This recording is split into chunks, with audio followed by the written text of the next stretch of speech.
Welcome to our channel, Life with My Little Squad. Please subscribe. Hi guys! Welcome to our vlog. For today's video, samahan nyo nga pala akong mag-lunch. And syempre, dahil napatulog na natin si Bri, magmi-me-time muna ang lola nyo. Lahat naman yata halos ng mga nanay, inuuna muna yung mga anak nila. Syempre, lalo na may baby ako, inuuna ko muna siyang pakainin, tapos paliguan. And after na makaligo na siya, syempre, matutulog na yan. And syempre, si Ate Darlene, kakain yun kasi papasok siya. So, aasikasuhin muna natin siya. And kapag okay na ang lahat, napatulog na ang bata, nakapasok na ang si Ate Darlene, doon na tayo magkakaroon ng ating oras para sa ating sarili. At ito na nga yun. Kaya kumain muna ako ng lunch habang tulog si Bri. Tayong mga nanay, sa totoo lang, gusto natin marami tayong gagawin sa bahay. Syempre, andyan yung mga ligpitin, labahin. Kaso nga lang, kapag may baby ka, syempre, mas kailangan na i-priority natin yung mga baby natin. Lalo na ngayon, Diyos mio, namamroblema ako kay Bri. Kasi naman, marunong na siyang umakyat sa playpen. So, hindi na natin siya pwedeng iwanan basta-basta dahil umakyat na siya at nakakaliban na talaga siya sa playpen. So, gustuhin ko man talaga na magawa lahat ng trabaho sa bahay. Siyempre, kailangan nating i-priority yung safety ng ating anak. May mga time din naman na minsan, alam mo yung sipag na tayo, nakakapag-start na tayo ng mga trabaho natin, nakakapagsimula na tayo maglikpit, makakapagsimula na tayo maglaba, tapos bigla naman magigising yung anak natin. So, eto na naman tayo, balik na naman tayo sa higaan, or balik na naman tayo sa playpen para lang samahan siya, dahil kailangan talaga natin siyang bantayan. Hindi na pwedeng malingat ang lola nyo, dahil talaga naman sobrang likot na ni Bri. Bali 1 year and 3 months na siya. At sobrang likot na talaga niya. Hindi na talaga siya pwedeng iwanan. Sabi nga ng iba, mas maganda pang maglinis ng bahay at gumawa ng mga trabahong bahay kaysa magbantay ng bata. Dahil syempre, ang bata, hindi ka mapapahinga hanggat hindi yan natutulog. Samantalang kung gagawa ka ng mga gawaing bahay, once natapos na yung mga ligpitin, natapos na yung mga labahin, natapos na yung paglilinis sa bahay, alam mo na nakatapos ka ng isang trabaho sa isang araw.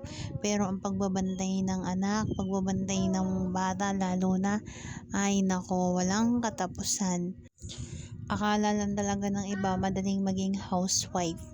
Hindi nila alam na mas matindi or mas madami pa yung tinatrabaho natin sa bahay kaysa yung maging professional or magtrabaho ka outside. Anyway guys, hanggang dito na lang muna at i-enjoy ko muna yung aking lunch. And kain na kayo. Ulam ko nga pala dyan ay pritong tilapia at isang sinabawan na tilapia. Nilagyan ko lang ng mangga para naman pampaasim. Siya nga pala, dun sa mga nanonood or nakakakita ng video ko, please don't forget to subscribe, like, and share my video to keep updated naman sa buhay ng aking squad. Ang aming channel, Live with My Little Squad, and be part of our squad. Thank you!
Thank you for watching. Please like and share.